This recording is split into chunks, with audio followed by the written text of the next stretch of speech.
In today's video, I'm going to show you how I analyze Bitcoin, Ethereum, and Solana using high time frame down to low time frames. And at the end of the video, I'm going to actually show you one of my favorite strategies to get the best entries possible on Bitcoin, which is my favorite thing to trade. But all three of these are really great to trade, and I'll show you how do I analyze the comparisons between the three as well as the trends of all three to kind of know whether you should be longing them, whether you should be shorting them, and kind of what to watch out for so you don't get caught in a bad trade. So this is Bitcoin. This is the 4 hour. What I like to do is I like to start on the weekly just to kind of get a sense of the overall structure and just kind of get an idea of like historical precedents to see what Bitcoin tends to do, because history doesn't repeat, but it often rhymes. So we like to use history as kind of a precedent. So first off, one thing when you're looking at a chart is where are the wicks? Where are the wicks forming it? Because the wicks really represent supply and demand in the market. When you have wicks to the downside, that represents demand. When you have wicks to the top side, that represents supply or a distribution area. People are selling in that zone. So when you typically see something like this, I call this a banker's trade because they have three wicks to the downside. And typically what they do is they use short-term traders liquidations to fill big positions before heading up. And when you see wicks to this top side like this, that almost always indicates distributive area. So you could see over here, distributive area, distributive area. You got one here, so it looked like it was gonna sell off, but we got kind of this fake breakdown and then some ETF news, which pushed us through that resistance zone there. It was a choppy zone here. A lot of people thought we were gonna head back down to this weekly 32,000 level, but there was a negative funding, ETF rumors, there was institutional buying, open interest was high, so there was a lot of things in that zone. I posted on Twitter like a million times not to get caught in a short in this zone because there was a lot of signs pointing to that we were going to have a nice big short squeeze to the upside and potentially test all-time highs, potentially even higher. So let's take a look kind of historically, right? So we've got this weekly analysis. We've got wicks to the top side over here. So clearly this 72,000 region was a distributive area, but we did have a lot of wicks to the downside. A lot of people were thinking that we were going to just kind of hold the all-time high and then break out, similar to what we did back in 20,000. We kind of rejected a few times. If you zoom in, you kind of get in a sense of that structure. We kind of rejected a few times and then we broke through. A lot of people, myself included, I thought we were going to break higher. But you have to adapt to the environment. So there's a few things you can do to kind of analyze. So I'm using thicker lines today and I'm using a black chart so you guys can see it easier. I rewatched my video from yesterday. Kind of hard to see on the white background, so I wanted to do this.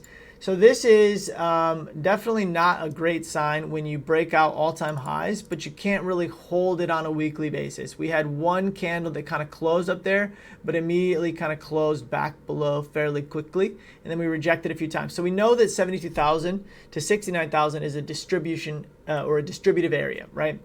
So we also want to look at what happens after we kind of go through these distributions, right? So the other thing is the macro structure. So over here we had higher high, higher high, higher high, lower high, and then what happened? Well, we sold off, and then we sold off again, right? So we had back-to-back red weekly candles. So over here we had higher high, higher high, higher high, higher high, and then our first macro lower high. So we just sold off. Now, we've got a few things we can look at on this weekly area. We've got this zone here, which was clearly support. You can use the bottom of the wicks or you can use the candle bodies, whatever works best, whatever fits the best, right? So we got 1, 2, 3, 4, 5, 6 supports, 7 supports there. So we know this region is very important. 61,000 is a absolute must to break back above. So this gives us a really good idea of maybe this is a good potential short zone because currently we're in a sellish, a bearish market trend. So maybe if we get back up here, it's a good level to re-short, okay? So keep that in mind. All right, so now we're gonna zoom into the daily, okay? You can go 3-day, you can go daily. I prefer daily. And notice my chart is very, very clean, okay? I like to keep my charts super clean, super simple. Support resistance is like my main bread and butter because you're looking at actual price action where, institution, whales, retail is all buying and selling. And you can use these support and resistances and make tons of money just doing that. Now you can add RSI, which is one of my favorite tools, or you can add moving averages. And I prefer the 200 EMA, 200 MA, simple, add them to your chart. And they give you a lot of clarity. So you can add moving average exponential, moving average simple. And they also have bands as well. And you can, you can make your own, or you can just use one that's on TradingView. All right, so we've got these bands, and I can make these a little bit brighter and a little bit thicker so you can see them. Oops, come on. All right, so I like to kind of show you guys everything just so you can do it yourself if you want, because it's a little bit easier. But so simple moving average, as I explained yesterday, it's just a smooth price action over the whatever period you're using. So if it's a 200 period moving average, that's 200 candles of whatever time frame you're on. So if it's a daily, it's 200 daily candles, and the price is aggregated or averaged, and then it gives you a smooth curve. So when price is low and price is high, it averages that out. So it gives you a moving average. Now, why you like to use moving averages is because a lot of algorithms use them in trading strategies, and a lot of high frequency trading algorithms use them. So they're good to use because they're very reactive. So we're kind of trading with institutions versus trading against them. So that's why I prefer to use moving averages, because you're basically getting telegraphed information from institutions. All right, so we have the EMA and the SMA. So clearly what you can see is on the exponential moving average, which is this red one here, we are currently below it, and we have not closed the daily candle above it in 1, 2, 3, 4, 5, 6. So currently our daily trend is to the downside, and our moving averages are flattening out, which means price action is also flattening out, choppy. Okay, so we can think that we are currently in a downtrend. We tried to squeeze back above it, which I posted on Twitter, but we are currently below it. So if we can get above these, that's where you can have or assume a bullish mind. Okay, and what you can see is every time we break below these, we reject, and then we sell off, and then they use that as kind of these sell-off points for further downside or further distribution. We broke below it, we rejected, came up, we rejected, came down, we got back above it, used it as support, bullish, right? So you can kind of use these and assume with the daily trend, they're very, very powerful. Down here, a lot of chop, not really great for trend either way. But in general, these are usually historically very, very strong. Okay, so when we're on the daily trend, what we have to assume is if we break down from the daily, we're either going to go down to the 3-day or the weekly. And Bitcoin tends to like to go down to the weekly. And the weekly moving averages are currently down here somewhere around 38,000, which is what I mentioned yesterday. What I like to trade preferentially is the 4-hour, because the 4-hour gives you a lot more information. It's a little bit faster reaction. I use the 4-hour, and then I use 15-minute for my entries. So right now we're testing the 15-minute 200 MA, 200 EMA. But with any trend, with anything you're going to use for entries, you want to see is it reactive? If you can find something that's hyper reactive, then you can use that over and over and over to make higher probability trades. Remember, investing is about speculation, trading is about probability. So all you're doing is you're trying to stack things in your favor to find the higher probability trade setups.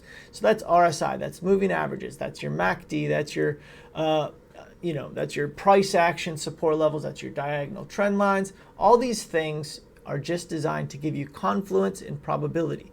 The problem that I see a lot of traders do is they use things that aren't reactive, right? So they're like, oh, I'm going to trade off the 15-minute 200 MA, 200 EMA. Sometimes they're very, very reactive. Sometimes they're not. Instead, what you want to do is you want to search for time frames that are very reactive. Okay, so 30-minute, we had some wicks above, wicks above. Hourly, I'm guessing, is a bit more reactive. So hourly is giving us a really, really nice, clear and clean trend. Short, short, short, short, to the pico dollar, right? So this is going to give you your best entries for shorts or longs or whatever, because it's super, super reactive. And historically, the hourly 200 EMA, 200 MA are very, very good on Bitcoin. Hourly, 4-hour, and daily. At the start of this trend, the 30-minute was actually super powerful. Here, nothing but chop. This is rangy chop, very hard to trade unless you're just using support and resistance and one of my favorite trades, which I call the liquidity trade, which is I'm going to show you at the end of the video. Okay, so here's what I'm seeing on Bitcoin, which is what I highlighted yesterday on Twitter. So this is the key level, key support level. Okay, now we want to get back above this, and that'd be like a low time frame 4-hour market structure break. We would get our first higher low, right? Because it didn't claim this. That's a lower high. Boom. Okay, lower low, and most likely we get more lower lows. Lower low, low, low, right? So lower lows and lower highs all the way down. This is, you know, a bit of a higher high for the first time, but again, it's still a lower low. So this is still a structure down. Now, one thing you can see is that where's the wick, right? So the wick was here. So that sends, okay, gives us an idea. Okay, there's some buying pressure here. But then we got 2 wicks to the top side, wick to the top side, wick to the top side, wick to the top side. That means sellers are in control. These wicks give you all the information you want to know when you're glancing at a chart. Where are the wicks here? To the downside. There's one here, which gives us a nice little short, potential opportunity. But you want to look where the wicks are, because that tells you who's in control and where the market tends to go, because that's where buyers show up, right? So where's the wick? Wicks here. What do? We go up. Back here, wicks were top side, we go down. Wicks were bottom side, we go up. These wicks really give you a lot of information because it's aggressive buying or it's aggressive selling into the market, okay? So this is a very, very bearish looking chart at the moment because we had a fake breakout, this wick to the top side. We swept all short liquidity in this region, right? All longs or all shorts that, kind of entered in through here, they probably got blown out on this little tiny move, and then bigger institutions aggressively sold here. So they got great entries at 59,000. So now bulls have a lot of work to do to reclaim this candle, okay? So this was a pretty decent short opportunity because we were, we didn't close, we didn't confirm. Nothing about this is bullish at all. But there are signs that are showing that we may have a potential bullish breakout, like open interest, negative funding, and some other things. The problem is the German government just keeps selling, but they're almost done selling. So overall, this is a bearish rejection. I would expect a visit to the range lows. That's what I'm looking for, but really no great trade setups until we retest a bit higher or until we retest a bit lower. Nothing super great. This was a pretty good short setup, and this short setup up here was really great. This candle rejection right here, and then 72. Where was it? Yeah. This candle right here was the best, and I'll show you why at the end and why that's one of my favorite trades. Okay. So let's move on to Ethereum. Hopefully that was enough information on kind of how to look at a chart. We're going to do the exact same thing here. So we're going to zoom out to the weekly, and I'm going to show you a few things on Ethereum that you can also use to kind of put in your bag of tricks. So with Ethereum, and I want to go back to Bitcoin for a second. With Ethereum, it's kind of bearish, kind of bullish. There's a few things to look at with this chart and why we're at some key levels. So first off, we have this massive ascending triangle, which I mentioned about 1,000 times on Twitter. And usually these ascending triangles, if you take the base here to here, it usually hits about the same amount of percentage. So 144%, we come from here and we hit about 80%. So 144% is, kind of a little bit higher around, right around 5,200. So that's typically the target of an ascending triangle that looks like this. Massive consolidation over the course of 2 years, and then finally you get a breakout. And one of my favorite trades of all time in crypto for swing trading is the weekly breakout retest. So when you get these weekly structures like this, where you've got clear weekly resistance, clear weekly support, it breaks out. It's so awesome when you can get a decent entry on this weekly support zone. And I was screaming, from the top of my lungs on Twitter that this was going to be a very great entry, and it was. It went all the way up to 4,000. where we rejected at the, I think it was the monthly level or the yearly level or something. Yeah. So this yearly level, 3,700.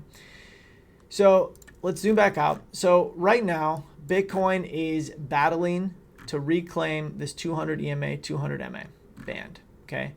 If we can get back above it, that would be ideal. But right now, this doesn't look too great because we're below the daily. But if we look at it without our bands, okay, because whether it's reactive or not, that's the real question. If we look at it without the bands, there are some things that Ethereum does have going for it.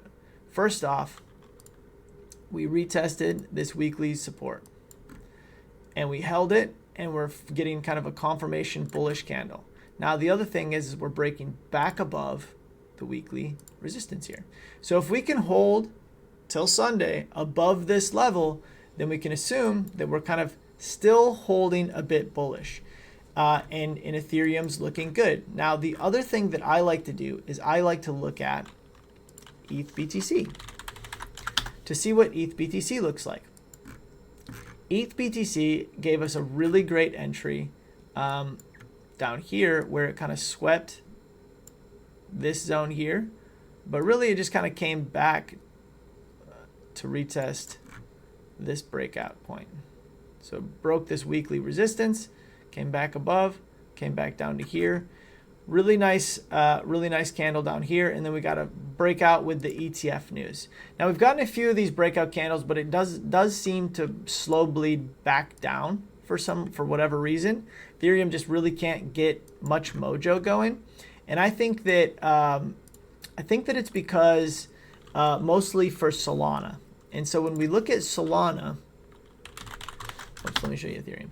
So I do think this is bullish. We're getting a nice candle here. This could just kind of be a dead cat before we retest lower again. But overall, I think with the ETF coming up, I think we've got some bullish news in the fact that ETH BTC is holding some strength. I think that ETH BTC is not a terrible, or I think that Ethereum is not a terrible trade. But I do think that Solana is a bit better of a trade. And here's why. When we zoom out to the daily, you can see the difference in chart structure just based on, make that a little bit thicker for you.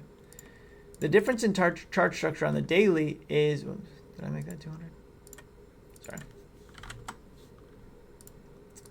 The difference in chart structure is that we're still bullish. We're still above the daily trend. There's a lot of wicks to the downside, wicks to the downside. And we're still holding kind of in this potential consolidation pattern. And, I have a target of around 260, and the 260 target just comes from Fibonacci extensions. And hold on, let me do this real quick, and then and let me just make all of these white so you guys can see it a little bit better. All right. And my target just comes from Fibonacci extensions. Just like that. So 269 is basically the 1618 breakout target. If we can close above, and we can basically start showing some bullish strength.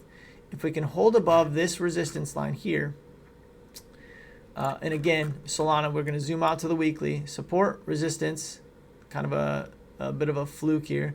Resistance, support, support, support. So this level is our key. If we lose this level, then we can assume that we're probably going to break down to, maybe this zone down here. So again, it's all about probabilities. You're not trying to predict the future. You're just trying to take high probability trade setups. We are getting lower highs, okay, but we're essentially consolidating. We kind of did something similar back here, not as long or not as extended out, but so we're still holding a nice bullish structure here that if we can get any sort of a breakout, I think this is a decent entry. I got an entry around 120, 122, 123, kind of a tap in this support zone here. And I'm still holding that entry. It was mostly just a spot buy, but I do think Solana looks better. And now you can also look at Sol BTC. So this is Solana in comparison to Bitcoin, right? And so Sol BTC also in a nice uptrend, so Sol, performance-wise, has outperformed Bitcoin around 300% this year, which is massive considering Bitcoin went up, which is why Solana itself has gone up so much more. I think $8 to $200. And so Solana is still in an uptrend against BTC. It's still holding our daily trend. And so you have to assume that when it's in an uptrend, it's going to continue in an uptrend. So you kind of, again, trade with the probabilities, with the flow of the tide. Instead of trying to counter trade strength, you typically want to long strength instead of trying to counter trade it. And then you can also look at Sol ETH as well. And so Solana has outperformed Ethereum. Since the start of, basically since the start of this bull market, has outperformed Ethereum 400%. So it's been a much better trade. And the question is it going to continue to be a much better trade? We have a few things. We have a few potential spot Solana ETFs coming up. We saw that get announced. So the question is will it get approved?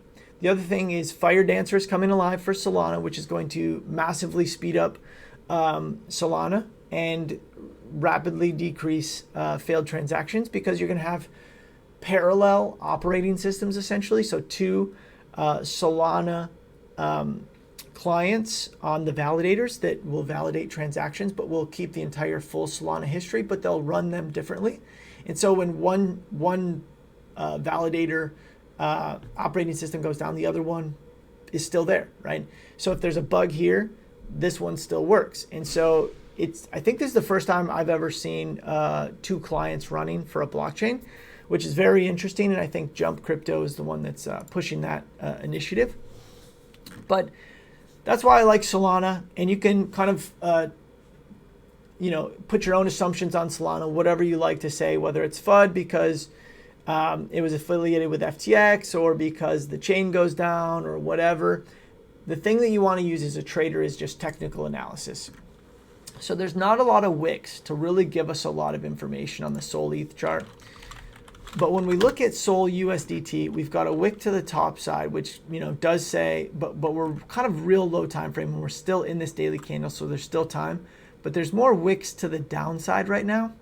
And so it looks like maybe there's like a big seller that's just trying to kind of exit out at this level. You could see like whenever we get a pump, we just kind of like get one single candle down, one single candle down. So this usually means that like someone's just kind of letting the market kind of rebound and then sell into it, rebound, sell into it, rather than someone like Germany who's just aggressively selling off. So out of the three, I do like Solana the most, but I did promise you a really fantastic strategy for Bitcoin. And so this also works for Ethereum as well. Solana, less usage, and it's mostly just in highly liquid environments. So what I like to look for are hourly and 4-hour liquidity sweeps for Pico top, Pico bottom, short and long entries. So let me show you at 72,000 what I mean. All right, so here's our high. And if you just draw a line across, and if you're looking for a short entry, what they're going to do, and you got to make this thin so you can see it. I don't know if you can see that.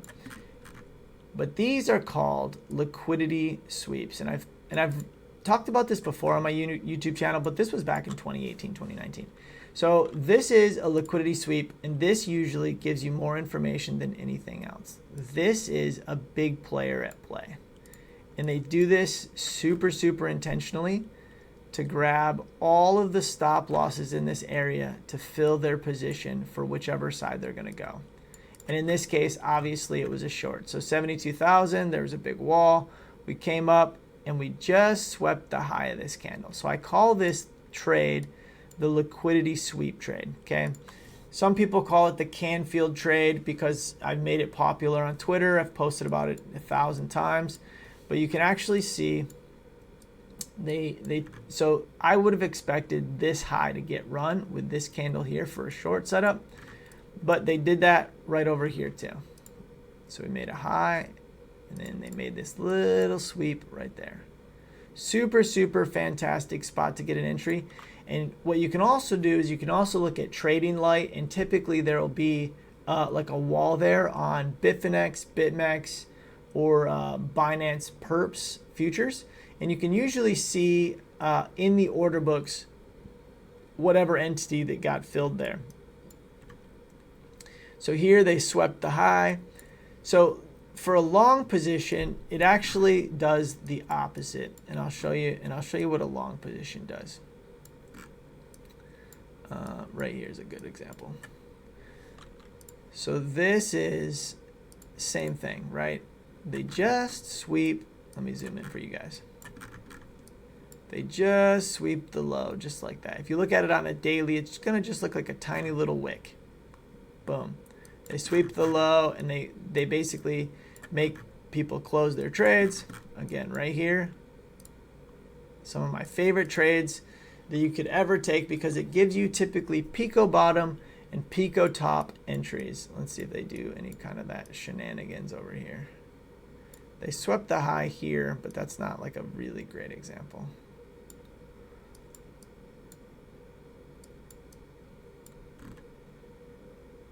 Yeah, right there's a really good example where they just do enough to sweep that little candle high. Let me zoom in for you. But yeah, these little Pico top entries, these little liquidity sweeps are beautiful. ETH actually had a really good one just recently for a nice little long entry. Let me show you. So see this little candle right here? When you draw it across, it just likes to barely sweep it. You see that little wick right there? So these are how you know what direction the market typically likes to go. They just sweep all liquidity. They go back and they fill that little, they reclaim that little tiny liquidity. And then typically we get bullish because, like a large institution or, a serious market making player filled right there because they took out all stops, because most retail traders, they're going to set their stop below the low. They're going to set their stop in this little zone, and this is what I call the guppy zone, because this is where the sharks like to visit. They like to feast on their little guppies. All the people setting their stop losses or have liquidations in this little zone, and then it immediately gets ran. And then what do you see is they typically try to revisit that zone.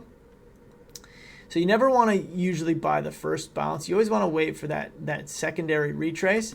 And so these retraces usually do one of two things. They usually go double bottom, or they come right to this candle structure right here on the 4 hour.